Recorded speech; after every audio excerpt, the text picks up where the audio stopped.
বলিতে হবে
নয়নে মহে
महाप्रभु सारा रात्रि सेवा सम्माने कीर्तन करलें एक एक करे रात्रि अतिबाहित प्रभातकाल महाप्रभु की करलें सकल भक्त वैष्णवদের বিদায় দিয়ে চলে গেলেন সুরধনী গঙ্গাতে। ভালো করে মনে শুনুন, মা সুরধনী গঙ্গাকে সামনে রেখে সিদ্ধান্ত নিলেন আমি গৃহত্যাগ করব, নদিয়া নবদ্বীপ ছেড়ে। 24 বছর বয়সে মহাপ্রভু গৃহত্যাগ করলেন। মা যে ঘরে ঘুমাচ্ছিলেন দূর থেকে মাকে প্রণাম করে চলে গেল গুরুদেব কেশব ভারতীর আশ্রমে। কেশব ভারতীর আশ্রমে গিয়ে ডোর কপিল শিখামণিয়া সন্ন্যাসী হলেন মহামন্ত্রে দীক্ষিত হলেন। নিমাই থেকে নাম নিল শ্রীকৃষ্ণ চৈতন্য। এবার গুরুদেব কেশব ভারতী বলল, নিমাই যে নদিয়ার মানুষগুলো আজকে হা গৌর প্রাণ গৌর বলে চোখের জলে বলু ভাষা, যে নদিয়ার মানুষগুলো আজকে গৌর গৌর বলতে বলতে তারা পাগলের মতো নদিয়ার মাটিতে গড়াগড়ি দেয়, আজকে তুমি অনাথ করে একাকানি করে বৃন্দাবনে চলে যাচ্ছ, বৃন্দাবনে আছে কি পাবে কি? এই মহাপ্রভু গুরুদেবের চরণ দুখানা জড়ি ধরে কত মূল্যবান কথা বলে, কত সুন্দর বক্তব্য দেখো। আমি বৃন্দাবনে পথে পথে গাইব কৃষ্ণ নাম, বৃন্দাবনে পথে পথে গাইব কৃষ্ণ নাম, বৃন্দাবনে পথে পথে গাইব কৃষ্ণ নাম। মুছে যাবে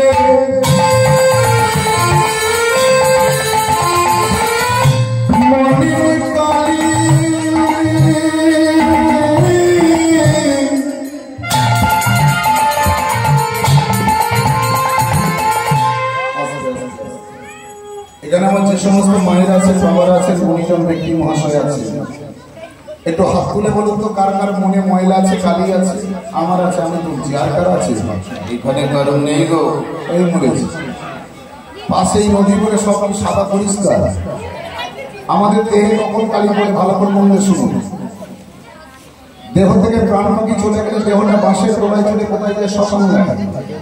শ্মশান ঘাটে দিয়ে ভালো করে দৃষ্টান্তগুলো লক্ষ্য করবেন।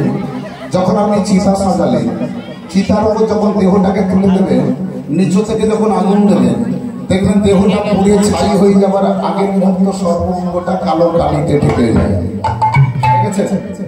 ওই কালিটা হলো বহিরঙ্গের কালি, বাহ্যিক জগতের কালি। কিন্তু আমার ভেতরে যে ময়লা আছে, ভেতরে যে কালি আছে, এটা বুঝবো কি করে? কিন্তু বোঝা যায়। বৈষ্ণব মহাজন বললেন, যার ভেতরে ময়লা পড়বে, ভেতরে কালি পড়বে, তার মুখ দেখলে বোঝা যাবে। তবে এখানকার আমার বাবা মায়ের তো মুখ দেখে মনে হচ্ছে না কালি আছে। আর যার ভেতরে ময়লা থাকবে, ভেতরে কালি থাকবে, সে কোনোদিন বৃন্দাবনে আসতে পারবে না। আর বৃন্দাবনে এসে গেলেও দেখবেন পরিবেশটাকে নষ্ট করার চেষ্টা করে। মহাপ্রভু কি বলছে?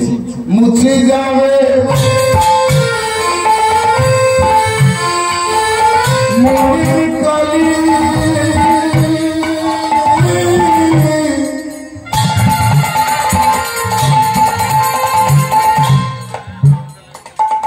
পূর্ণ হবে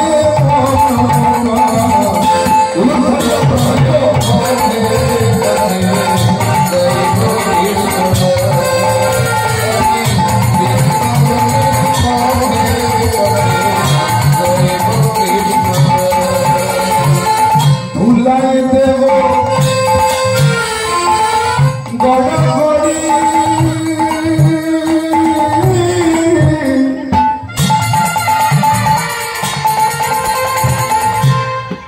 বৃন্দাবনে কারা কারা গিয়েছেন একটু হাত তুলুন দেখি কারা গিয়েছেন বৃন্দাবনে যে মাটিতে ভগবান কৃষ্ণের জন্ম হয়েছে সেই বৃন্দাবনের কথা বলছি কারা গিয়েছে আচ্ছা বলুন তো বৃন্দাবনে রাধা নাম বেশি হয় না কৃষ্ণ নাম বেশি হয় রাধার নাম কেন বৃন্দাবনে রাধার ভূমিকা কি আছে বৃন্দাবনে রাজা তো কৃষ্ণ সেখানে রাধার নাম কেন বেশি হয় আপনি বৃন্দাবনে গেলে বুঝতে পারবেন বৃন্দাবনে গেলেই বুঝবেন কৃষ্ণ নাম শত্রু আছে যদি বলেন কেন আপনি গিয়ে প্রথমবার পরীক্ষা করুন যখন সর্বপ্রথম যাবে পকেট থেকে 10টা টাকা বের করে কোনো চা দোকানে গিয়ে যদি বলেন কৃষ্ণ কৃষ্ণ এক কাপ চা দেন দোকানদার চা দেওয়ার দূরের কথা আপনার দিকে ঘুরে থাকাবে কিন্তু টাকা দিতে হবে না আপনি শুধু হাত বাড়ি করে রাধে রাধে এক কাপ চা পেয়ে যাবেন কেন রাধা রানীর অ্যাকাউন্টে কি লাখ লাখ টাকা রেখেছে নাকি যে রাধা নাম বলে চা পাওয়া যায় শুনুন বলছে চিতাই ভজলে গৌর পাবে গৌর ভজলে ব্রজে যাবে ব্রজে গেলে গোপীর চরণ পাবে গোপীর চরণ পেলে রাধার চরণ মিলবে রাধার চরণ পেলে তবে আমার গোবিন্দের চরণ পাওয়া যাবে রাধার কৃপা না হলে কৃষ্ণ কৃপা কোনোদিন হয় না আর গুরুর কৃপা না হলে ভগবানের কৃপা হয় না আপনি যখন এখান থেকে বৃন্দাবনে যাবেন আপনার ধর্ম কি আপনি এইটুকু নবদ্বীপ মায়াপুরে কারা গিয়েছেন বলুন মায়াপুরে আচ্ছা মায়াপুর ইস্কন মন্দিরে দেখেছেন বিদেশে আমেরিকা রাশিয়া ফ্রান্সের সাদা সাদা মানুষগুলো গলায় কোচা কোচা তুলসী মালা করে তিলক সেবা করে হা গৌর প্রাণ গৌর বলে ধুলায় গড়াগড়ি দিচ্ছে দেখেছেন এরা যখন বিদেশ থেকে বাংলার মাটিতে বা পশ্চিম বাংলার মাটিতে বা ভারতবর্ষের ভূমিতে যখন এসেছিল এদের ধর্ম কি জানে এই মাটিতে ওদের চরণত্র রাখার আগে এই মাটিটাকে ওর আগে মাথায় নিয়েছিল ওরা ভালো করে জানে এই মাটিতে ভগবানের জন্ম বড় বড় কবি মুনিঋষিদের জন্ম মধুর ভক্তের জন্ম সেই জন্য বাংলার কবি কি বলে বাংলার মাটি বাংলার জল বাংলার বায়ু বাংলার ফল পূর্ণ হোক পূর্ণ হে ভগবান তাদের ধর্ম এইটার আপনি যখন এখান থেকে বৃন্দাবনে যাবেন আপনার ধর্ম কি আপনি যখন এখান থেকে বৃন্দাবনে যাবেন আপনার ধর্ম হবে ওই বৃন্দাবনের মাটিটা আপনার চরণ দুটো রাখার আগে এই মাটিটাকে আগে মাথায় নিতে হবে কারণ ওই মাটিতে ভগবান কৃষ্ণের জন্ম আপনারা সবাই জানেন যেখানে হরিনাম সংকীর্তন সেটাই হয় বৃন্দাবন যেখানে আপনাদের মতো ভক্তের আগমন সেটাই বৃন্দাবন আর বৃন্দাবনে এসে আসন গ্রহণ করলে বৃন্দাবনের ধুলাকে মাথায় নিয়েছে কেউ নিয়েছে তাহলে রাধা গোবিন্দের রস ধরে রাখবেন কি করে আমি বলে যাই যে যেখানে বসে আছে বৃন্দাবনের ধুলা মাথায় নেবেন তবে রাধা গোবিন্দের লীলা স্মরণ করবেন আমিও নেবো আপনারাও নেবেন সবাই যে যেখানে বসে আছেন বৃন্দাবনের ধুলা মাথায় নেন নিতাই গৌর হরি বেশি বেশি করে নেয় অসুবিধে নাই 1 টাকা করে শ্যাম্পুর পাতা ওই দিল্লি কাল উড়ে চলে যায় ধুলাই দেব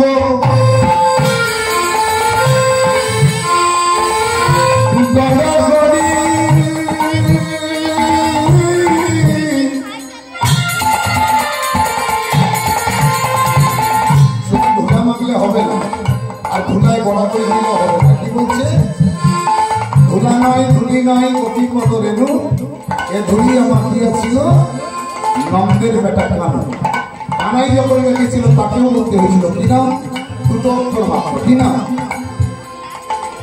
রাধে রাধে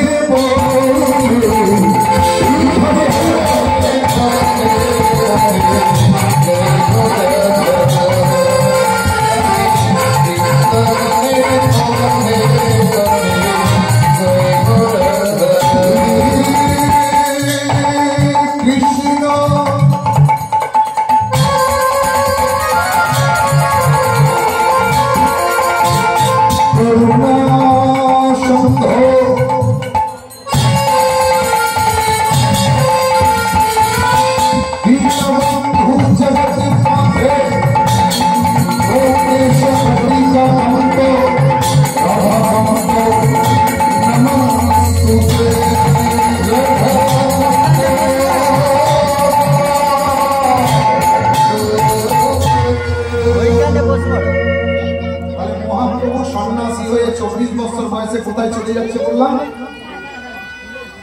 নদিয়া নবদ্বীপ ছেড়ে শ্রীরাম বৃন্দাবনে আর বৃন্দাবনে যেতে গেলে কি করতে হয় রাধে রাধে তো চলুন মহাপ্রভু চলে যাচ্ছে আমরা থেকে কি করি মহাপ্রভুর সঙ্গে যেতে না পারলে লীলা পরিদর্শন হবে না যা হবে কি সবাই যাবে চলুন রাধা নাম করতে করতে বৃন্দাবনে যা হোক সবাই যা হোক নাকি রাধা নাম কি করে জানেন আস্তে যেখানে কীর্তন আস্বাদন করবেন, রাধা নাম হলে তালি দিতে হয়, কৃষ্ণ নাম হলে বাহু তুলতে হয়। হাতে করো কাম তো মুখে বলো হরি, আর মানব যখন যাবে বেরোগ করি। হাত দিয়েছে হাতের কর্ম করতে হবে, বদন দিয়েছে বদনের কর্ম করতে হবে। চলুন হাতে তালি দিয়ে সবাই যাবো বৃন্দাবন। রাধে রাধে রাধে রাধে, রাধা নামে যাও তালি। তালি তো সবাই তালি দিতে যাবে, সবাই মিলে একটু জোরসে তালি দিয়ে যাবে বৃন্দাবন। রিগো রিগো, এটা বেশি মনি বাজা হচ্ছে তো, আমি বলছি না, ওরা বলছে মনি বাজা হচ্ছে। তালে তালে দিতে হবে। রাধা নামে যাও তালি, রাধে তালি হামারি, ওরে তালি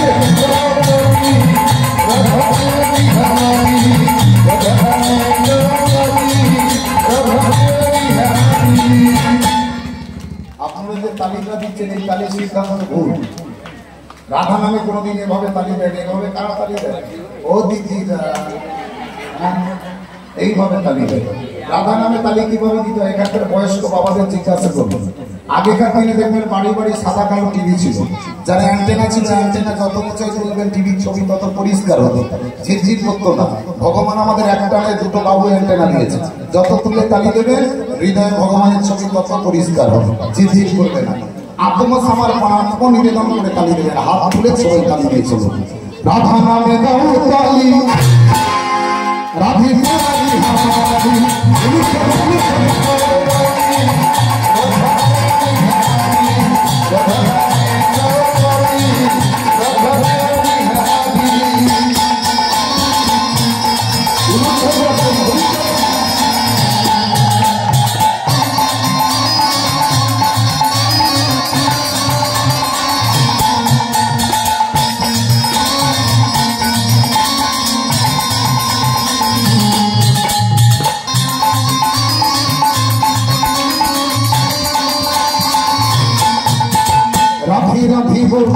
Vrindavan में चल, राधे राधे हो वृंदावन में चल, वृंदावन में चल, राधे हो वृंदावन में चल, राधे राधे हो वृंदावन में चल, राधे राधे हो वृंदावन में चल, राधे राधे हो वृंदावन में चल, राधे राधे हो वृंदावन में चल, राधे राधे हो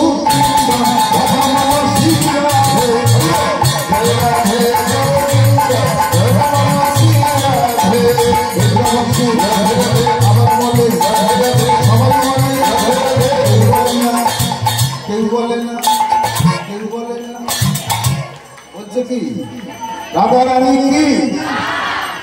আরেকটু জোরে হবে, যত জোরে দেবেন ইলেকট্রিকের বিল তত বাড়বে। আরেকটু জোরে, রাধা রানী কি? শ্যাম সুন্দর কি? মদন মোহন কি? গিরিধারী লাল কি? ঋতুপর্ণা কি? এই তো এটাই তো জোর হলো গো। ঋতুপর্ণা কি জয়? ভজন সাধন এই জায়গায় না রাখতে পারলে, নাহলে এই কান্দে ঢুকে আর এই কান্দে বেরিয়ে চলে যাবে। সিদ্ধান্তটা ঠিক রাখবেন, ভালো করে মন দিয়ে শুনুন। হাতে তালি দিয়ে রাধা গোবিন্দের নাম কেন করা হয়, অতি শিক্ষামূলক কথা, ভালো করে মন দিয়ে শুনুন, বলে যাই। আমি আমার দিক দিয়ে বলে যাই আস্তে। আজকে বিয়ে করেছি, আমার 16 বছর বয়স হয়েছে, 16 বছর হয়ে গেছে বিয়ে করেছি। যেদিন থেকে বউ আমার ঘরে এসেছে, এই 16 বছর আমি একদিনও শান্তি পাইনি। আস্তে, এই 16 বছর শুধু অশান্তির আগুনে জ্বলছে। একদিন অশান্তি সহ্য করতে পারিনি, গণকারের কাছে গেছে। গণকারকে গিয়ে বলি, আমার হাতটা দেখুন তো, আমার সংসারে কেন এত অশান্তি? গণকার হাত থেকে বলে, তোমার সংসারে যতদিন তোমার ওই বউ থাকবে ততদিন তোমার অশান্তি ছাড়বে না। গণকারকে বলি, ওকে ফেলে দেবার জিনিস বা দোকান থেকে পাল্টে নেবো সে তো নয়, ওই বউটাই থাকবে, শান্তি কিভাবে আসবে সেই রাস্তা বের করবো। গণকার হাত থেকে বলে, তোমার হাতের গ্রহ খারাপ, তোমাকে 15,000 টাকা আমি পাথর করতে হবে সোনার আংটির উপর, কাছে 15 টাকাও নাই। চিন্তা ভাবনা করলাম অশান্তি আর ভালো লাগে না, দেনা পাওনা করে হলো পাথর আংটি করবো। বাড়ি চলে এসেছি, বসে বসে চিন্তা করছি কি করবো। হঠাৎ থেকে গিরনি ঘর থেকে বেরিয়ে গেছে, সেই সুযোগে সদ্ব্যবহার, আলমারিটা খুলে গিরনি সোনার চেনটাকে টেনে বের করে নিয়েছি, সোজা গিয়ে সোনার দোকানে বিক্রি করে দিয়ে 15,000 টাকা দামি পাথর পড়েছি সোনার আংটির ওপর। দেখলাম যা অশান্তি হতো তার থেকে আরো 4 গুণ বেড়ে গেছে। আর বাড়ি শান্তিতে টিকতে পারছি না। তা গণককারকে দিয়ে বলি কি পাথরামটি দিলে যা অশান্তি ছিল ডবল হয়েছে। কিন্তু গণককার বলে ধৈর্য ধর, অপেক্ষা করো। কিন্তু বাবা আমি যে কথা বলতে চাই, ইসলাম মহাজন বলেছে আগে জানতে হবে মানুষের শরীরে গ্রহ কোথায় থাকে। বর্তমানে আমার মা জননীদের বলে যায়, বর্তমানে এখন টিভিতে বড় বড় জ্যোতিষীরা আছে, দেখেছে নিচে টেলিফোন নাম্বার দেওয়া থাকে, বলে ফোন করলে বলে দেয়। শুনুন মায়েরা, ইসলাম মহাজন বলেছে গ্রহ কোনোদিন মানুষের কপালে থাকে না। গ্রহ কোথায় থাকে? মানুষের হাতের তালুতে। দেখবেন বর্তমানে আমাদের মতো কীর্তনিয়ারা হাতে দামি দামি পাথর আংটি করে কীর্তন করে। পাথরগুলোর দাম আছে বাবা 30, 40, 50, 1 লাখ। কেন করে? গ্রহ কাটানোর জন্য। কিন্তু বৈষ্ণব মহাজন বলেছে যেসব কীর্তনিয়ারা গ্রহ কাটানোর জন্য পাথর আংটি করে কীর্তন করে, এই সব কীর্তনিয়ারা কোনোদিন ভগবানকে বিশ্বাস করে না। বলছে গ্রহ কাটাতে গেলে পাথর আংটি করতে হয় না, গ্রহ তাকে হাতের তালুতে। প্রেমসে যদি হাতে তালি দিয়ে রাধা গোবিন্দের নাম করা যায়, হাতের গ্রহ পাপতা সব দূরে চলে যায়। এবার বলে যাই আমার মায়েদের, যদি আমার মতো গ্রহ কারোর খারাপ থাকে তালি দেবেন, ভালো থাকে আর কষ্ট করতে হবে। রাধা নামে যাও তালি বাবা, আমার মতো বিপ্রসা সব আছে। রাধে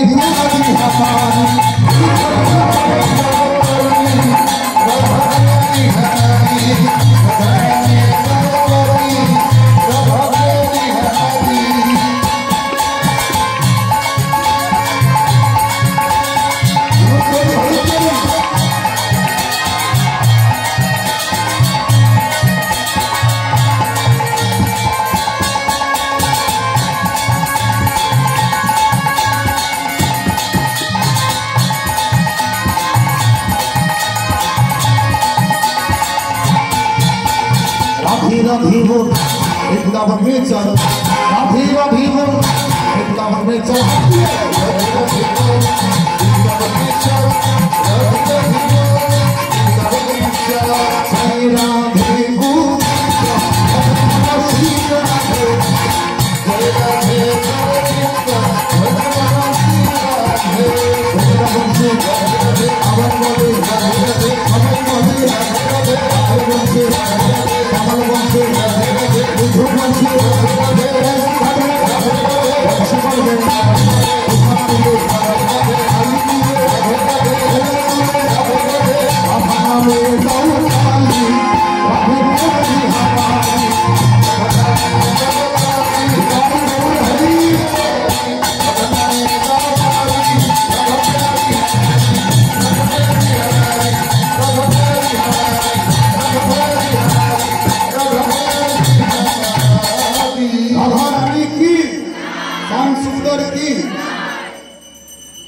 ভালো করে মন দিয়ে শুনবেন।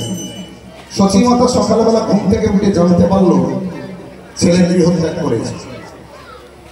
যে ছেলের জন্য গোটা নদীয়াবাসী চোখের জল ফেলে, যে ছেলের জন্য গোটা নদীয়াবাসী পাগল, সেই ছেলে মাকে কাঁদিয়ে চলে গেল, মাকে মিথ্যা প্রতিশ্রুতি দিয়ে চলে গেল। এখানে আমার এতগুলো মা আছে, প্রত্যেক বাবা মা চাইবে ছেলে বড় হোক, মানুষ হোক, 5 জনের একজন উচ্চ শিক্ষায় শিক্ষিত, চাই না বলুন তো? প্রত্যেক বাবা মা চাই। ভালো করে মন দিয়ে শুনুন,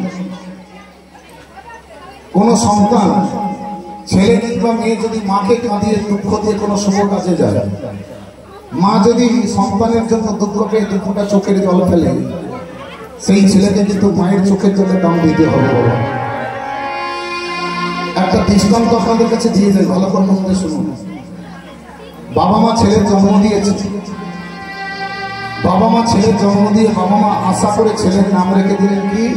আদর্শ। যে ছেলের নাম বাবা মা আদর্শ রাখে, ছেলের প্রতি কত বিশ্বাস ভালোবাসা থাকে, তবে নাম রাখে আদর্শ।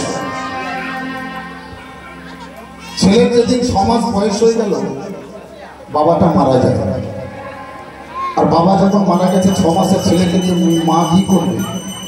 6 মাসের ছেলেটাকে বুকে তুলে নিয়ে গিয়ে গৃহদেবতার চরণ নিবেদন করলেন, ঠাকুর আজকে আমার স্বামী আমাকে ছেড়ে চলে গেল, এই ছোট্ট ছেলেটাকে আমি মানুষ করবো কেমন করে? এই ছোট্ট ছেলেটাকে আমি বড় করবো কেমন করে? কিন্তু আমার স্বামীর বড় ইচ্ছা ছিল এই ছেলেকে বড় করবে, মানুষ করবে, 5 জনের একজন করবে। তা ঠাকুর আজকে তোমার কাছে আমি প্রতিজ্ঞা করলাম, আমার স্বামীর ইচ্ছা আমি পূরণ করবো, এই ছেলেকে বড় করবো, 5 জনের 1 জন করবো, মানুষের মতো মানুষ করবো। মা সেই রূপ বুকে রক্ত তুলে মাথার ঘাম পায়ে ফেলে ছেলেকে গড়ে তুলছে। ছেলে বড় হচ্ছে, মানুষ হচ্ছে, 5 জনের 1 জন হচ্ছে। ছেলে বাবা মানুষ হচ্ছে, বড় হচ্ছে, কিন্তু সেই ছেলে ছোটবেলা থেকে একটা দিন ওই মাকে মা বলে ডাকলো না। সমাজের দিকে পরিচয় দেয় না, এটা আমার মা। কেন? যে ছেলের জন্য মা বুকে রক্ত তুলে সর্বস্ব দিয়ে গড়ে তুলছে, সেই ছেলে কেন মাকে মা বলে না? নিশ্চয়ই মায়ের কোনো অপরাধ ছিল বাবা। ছেলে কেন মাকে মা বলে না? সমাজের দিকে কেন পরিচয় দেয় না এটা আমার মা? মায়ের অপরাধ ছিল একটাই, মায়ের একটা চোখ বাবা ছিল। একটা চোখ রানা, একটা চোখে দেখতে পায় না বলে ছেলে লজ্জায় মাকে মা বলে না, সমাজের মুখে পরিচয় দেয় না এটা আমার মা। কিন্তু সে মা কি হাল ছাড়বে না? ছেলে একদিন বড় হবে, একদিন বুঝতে পারবে, একদিন আমাকে মা বলে ডাকবে। মা দিনের পর দিন আশায় আশায় ছেলের জন্য বসে রইল। ছেলে কবে একদিন মা বলে ডাকবে, কবে একদিন মা বলে পরিচয় দেবে? ছেলে বড় হলো, মানুষ হলো, 5 জনের 1 জন হলো, উচ্চ শিক্ষায় শিক্ষিত হলে হয়ে গেল, বিদেশে চাকরি পেয়ে গেল। সেই ছেলে অভাগিনী মাকে ফেলে রেখে চলে গেল বিদেশে চাকরি করতে। বিদেশে চাকরি করতে করতে বিদেশি মেম সাহেবকে বিয়ে করলে, সুখে দিন কাটাতে লাগলো। অথচ প্রত্যেকটা দিন মা ঘরে দরজার সম্মুখে দাঁড়িয়ে ছেলের জন্য চোখের জলে বুক ভাষা। ছেলে কবে ফিরে আসবে, কবে একদিন আমাকে মা বলে ডাকবে? অথচ ছেলে দেখুন বিদেশ থেকে একদিনও খবর নেই যে মা কি খাচ্ছে, কেমন আছে, মা আদৌ বেঁচে আছে কিনা। এক সময় মা ছেলের জন্য চোখের জলে বুক ভাসাতে ভাসাতে এক সময় মায়ের যাবার সময় হয়ে গেল। মার ডাক পড়ে গেল। মা বসে বসে কাঁদছে আর মনে মনে ভাবলো, এ জন্মে আর ছেলের মুখে আমার মা ডাক শোনা হলো না। এ জন্মে ছেলের কাছে মা বলে পরিচয় আর পেলাম না। হঠাৎ মা বসে বসে কাঁদছে। হঠাৎ করে বাবা মায়ের কানে একটা আনন্দের সংবাদ চলে এলো। আনন্দের সংবাদটা কি? ওই গ্রামে বাবা একটা হাই স্কুল ছিল। ওই স্কুলে 2 দিন বাদে বড় সাংস্কৃতিক অনুষ্ঠান আছে। স্কুলের বোর্ড কমিটি বিদেশের আদর্শ ছেলেটিকে নিমন্ত্রণ করেছে। ওই ছেলে স্কুলের অনুষ্ঠানে প্রধান অতিথি হিসাবে আসবে। মা কথাটা শোনা মাত্র মনে মনে ভাবলো, বাবা আমার ছেলের কত নাম ডাক হয়ে গেছে, এত বড় স্কুলের অনুষ্ঠানে আমার ছেলের প্রধান অতিথি হিসাবে আসবে। মা আনন্দ ধরে রাখতে পারলো না। ঘর থেকে বেরিয়ে ছুটতে ছুটতে গিয়ে স্কুলের মধ্যে প্রবেশ করলে, আর স্কুলের মধ্যে প্রবেশ করে চিৎকার করতে লাগলো, মাস্টার মশাই, ও মাস্টার মশাই। স্কুলের হেডমাস্টার বেরিয়েছে, বলছে কে আপনি এমন করে চিৎকার করছে? মাস্টার মশাই, 2 দিন বাদে আমার ছেলে স্কুলে আসবে, আমার ছেলের জন্য আমি একটা জিনিস এনেছি, আপনি দিয়ে দিতে পারবেন? মাস্টার মশাই বলল, আপনার ছেলের নাম কি? মার চোখে জল রাখতে পারল না। মাস্টার মশাই, আমার ছেলের নাম হলো আদর্শ। আদর্শ। মাস্টার মশাই মাকে দেখছে, ছেলের কথা মনে করছে। যে ছেলে বিদেশে চাকরি করে, যে ছেলের এত নাম ডাক, তার মায়ের কি দশা? মা যে কাপড় কাপড়ে আছে শত চিহ্ন, দেহটা কত কালো সার,